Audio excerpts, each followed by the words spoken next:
Hi, my name is Wayne Duvenage from OUTA. It is the 21st of July, 2025, and I'm being precise with the dates here because, as they say, a day is a long time in the world of politics, and so much happens in a day.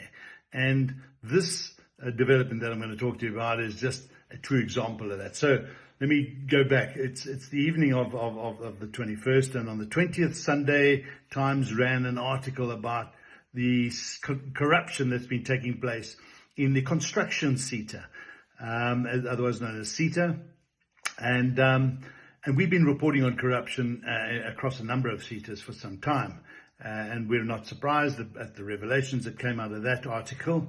But today, things got even worse, because in an interview that I did with Leanne Manners of Morning Live on SABC, I mentioned on that story, on the Sunday Times story, that somebody like Shezi, Malusi Shezi, who's the CEO of this construction CETA, is known to interfere with HR matters, bringing on people that he wants to bring on, removing people, IT people and so forth, that are getting in the way of or just too close to the action for his likings.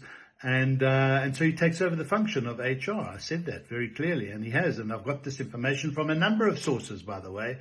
But what does Mr. Shezi do today, on Monday, the 21st of July? He proceeds to fire the HR manager. Just fire him, gives him the letter that he's now dismissed. No disciplinary hearing, no following due process as is required by the law. No, well, we need to suspend you while we're doing this investigation and we will have a disciplinary hearing. No disciplinary hearing to allow the individual who's being fired to defend himself. I mean, isn't this grossly absurd? So what's happening is this guy's just losing control. He's just out of control. He's just doing what he wants. He is God. He can do what he wants at this construction CETA. In the meantime, we don't have boards because they haven't been appointed yet. Long overdue, should have happened by now. So he is the de facto the board and the CEO, and he has all these powers. And the intimidation that was going on in that office today, we saw videos of this where the police are in the office. What are the police doing? Removing an individual from his office. He's been given notice. He's going to leave the office. There were also private security people in the office. There were guns in this office. We saw in the video footage. I mean, this is like the Wild West.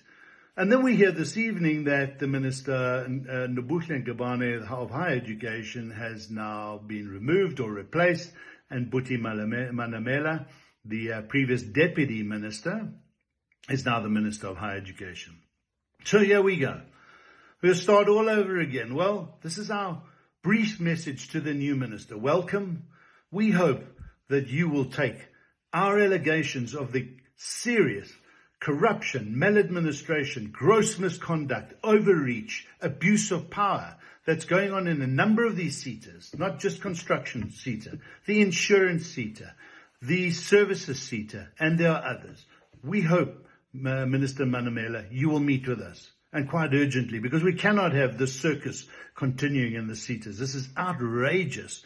So we look forward to meeting with you as soon as possible. You have inherited what I've said to the previous minister, probably the biggest corruption network in government departments in this country. It's a cesspool. We will help you get to the bottom of what's happening. We will help you undo the corruption. We'll help you fix the CETAs. But you need to invite us in and listen and hear us. Please, Mr. Manamela, we look forward to meeting with you. But for now, and urgently, we implore you, please, to suspend Mr. Shezi, because he's out of line, and do what you got to do to put an acting CEO in there very quickly, undo these decisions, recent decisions that have been made by him, because he really has just moved people out the way that he shouldn't have, and he has not followed due process. Thank you very much.